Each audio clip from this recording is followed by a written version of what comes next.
Dziś wykonamy wałek o średnicy 140 mm z gwintem M115/2. To z pozoru prosty detal, ale wykonanie to jedno, ale jego kontrola jakości to zupełnie inna historia. I o tym chciałbym opowiedzieć w dzisiejszym odcinku. Tymczasem ja jestem Marek i witam Cię na kanale AMS CNC Wizards.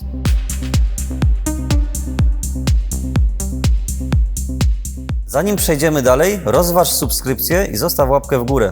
Robimy tutaj dwa rodzaje wałków. Jeden o długości około 150 mm, drugi ponad 200. Średnica 140 mm. Na pierwszy rzut oka nic specjalnego, prosty wałek. Ale diabeł tkwi w szczegółach. Kropowatość RA04, dokładna średnica i gwint M115/2, który musi pasować idealnie. I do tego ekspresowy czas realizacji. Aby to wykonać, kluczowe są dwa punkty. Potrzebujemy sprawdzonych narzędzi, odpowiednich geometrii i przede wszystkim dostępności. I to zapewnia nam niezawodnie nasz partner Iskar. I za to wsparcie dziękujemy. Ale ważna jest jeszcze kontrola jakości wykonanych detali. I tu nie obejdzie się bez sprawdzianów, o których szczególnie chciałbym Wam dziś opowiedzieć, ale to w dalszej części odcinka. Tymczasem przejdźmy do obróbki. Standardowo tyle ile się da obrabiamy bez chłodziwa, abyście mogli zobaczyć jak najwięcej szczegółów. Zaczynamy obróbkę z grubną. Na pierwszy rzut oka zwykły wałek, ale detal łapiemy tylko za 20 mm, bez żadnego podparcia. Przy takim wysięgu, masie i zamocowaniu trzeba dobrze wszystko przemyśleć. Dlatego pierwszy przejazd robimy bardzo świadomie. Najpierw przetaczamy średnicę zewnętrzną, żeby wyrównać materiał i usunąć bicie promieniowe. Używamy tutaj bardzo uniwersalnej płytki do toczenia, dwustronnej z 6 krawędziami skrawającymi. Łamacz TF daje stabilną pracę, dobrą kontrolę wióra i co najważniejsze dużą trwałość, nawet przy trudniejszych warunkach. Następnie planujemy czoło detalu. I teraz mamy surowy, ale równy materiał, który już zaczynamy obrabiać. I tutaj ciekawostka. Podczas toczenia pojawiają się iskry. To wynika z materiału i warunków skrawania. Przy takich parametrach to całkowicie normalne zjawisko. Do tej obróbki używamy narzędzi Iskara i kilka z nich jest naprawdę ciekawych. Zaraz pokażę Ci dokładnie dlaczego.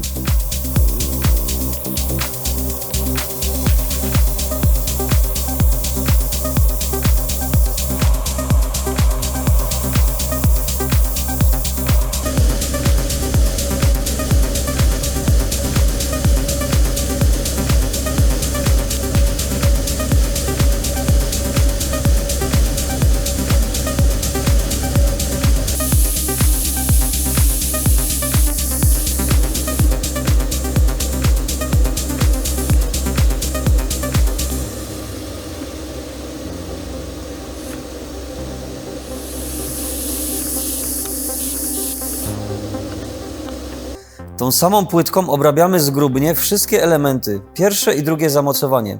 I cały czas na jednej krawędzi. I co ważne, jak widzicie, brak na niej jakichkolwiek oznak zużycia. Stabilna obróbka, brak zmian na powierzchni. Ta płytka spokojnie przyjęłaby większe parametry, ale tutaj celowo lecimy spokojniej. Dlaczego? Ze względu na zamocowanie.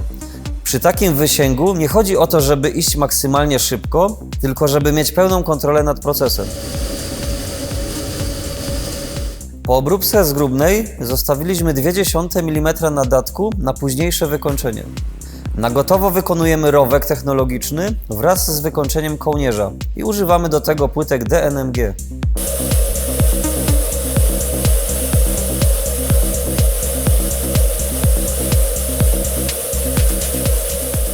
Dobrze sprawdzają się tam, gdzie dostęp jest ograniczony, zarówno na zewnątrz, jak i wewnątrz. Toczymy nimi półwykończenie i wykończenie. Dodatkowo łamacz F3P daje gładką powierzchnię, niskie siły skrawania i bardzo dobrą powtarzalność.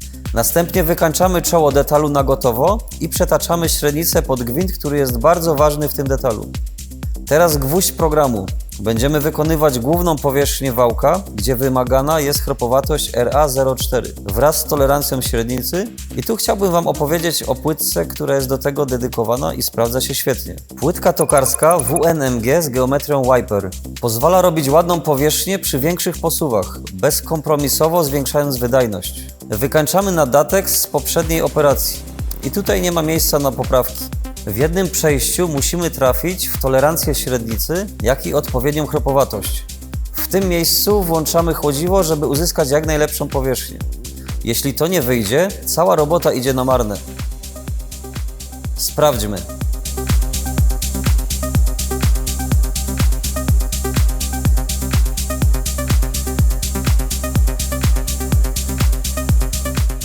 Udało się, więc lecimy dalej. Wykonujemy rowek technologiczny zakończenia gwintu płytką Quick Penta.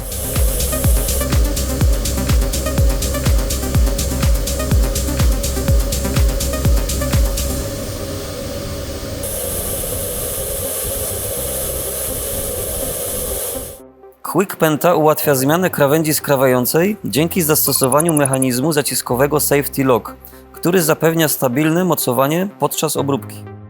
Konstrukcja pozwala na indeksowanie krawędzi bez konieczności całkowitego wykręcania śruby mocującej, co ogranicza czas potrzebny na wymianę ostrza. Czas na gwintowanie M115/2. Do tego używamy płytki do nacinania gwintów zewnętrznych w standardzie ISO.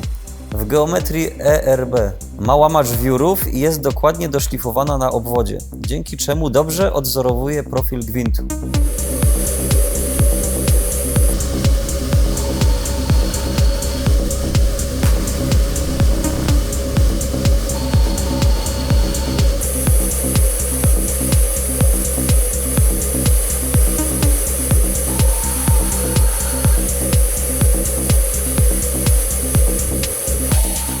Przetoczyliśmy gwint, ale aby mieć pewność, że jest on dobrze wykonany, używamy sprawdzianów.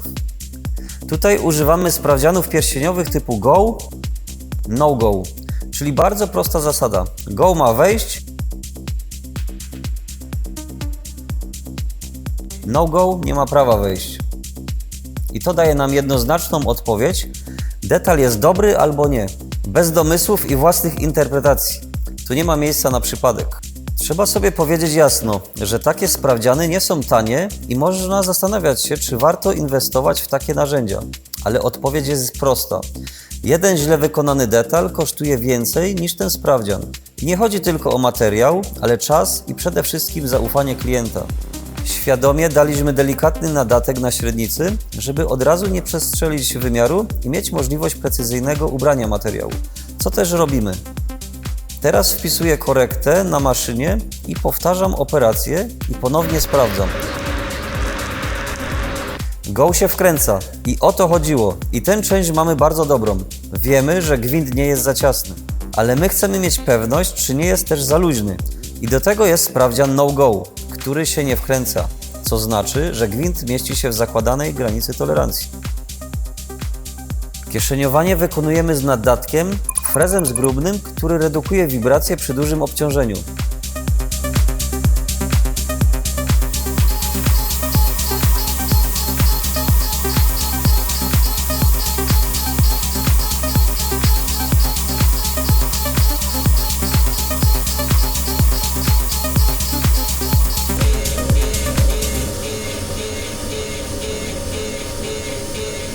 I potem wchodzi krótki, czteroostrzowy czpieniowy frez wykańczający, którym wykańczamy dno rowka i ściany. Jako ciekawostkę dodam, że możemy nim frezować do średnicy 1D.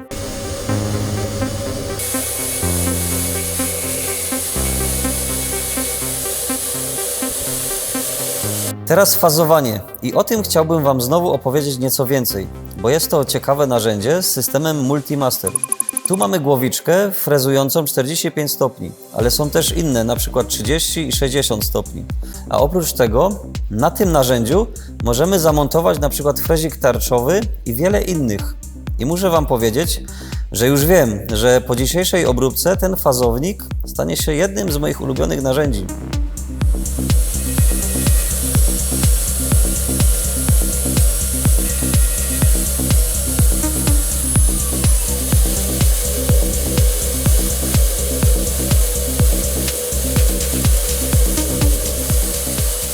Kolejna operacja przechwyt.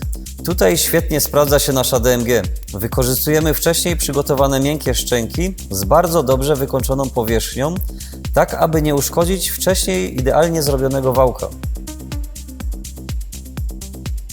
Zaczynamy drugie zamocowanie. Tu wchodzi znowu nasz harpagan, czyli płytka W do obróbki zgrubnej. Ta sama płytka i ta sama krawędź co na początku. Musimy usunąć materiał, za który był złapany wałek.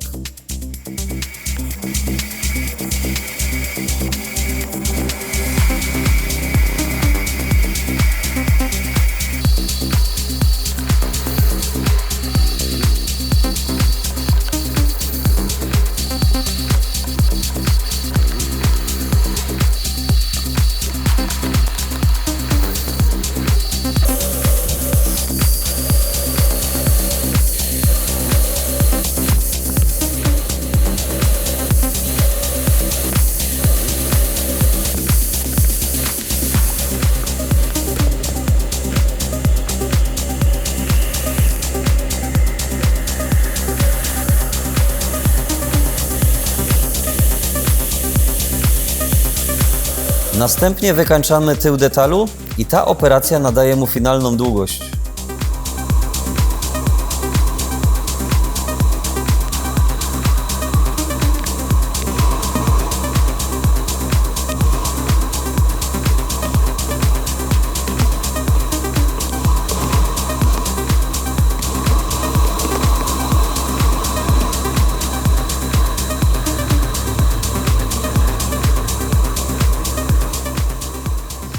Na zakończenie wykorzystamy wiertło w systemie SumoCam.